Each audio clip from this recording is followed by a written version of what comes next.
Hello guys, kamusta kayo dyan? So may napansin lang ako. I think hindi lang ako yung mga nakapansin nito. So yun.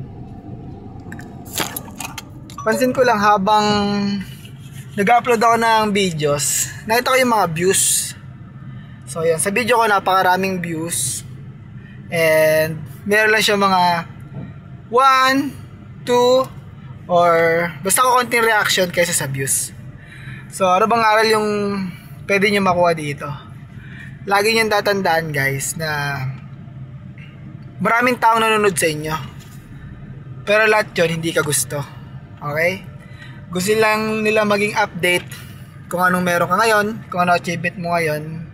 Kaya ang dapat mong gawin, galingan mo palagi. Okay? Tapos pakamukha mo sa kanila na kaya mo para wala sila masabi. So yun lang bro, alam mo ha, aray ko.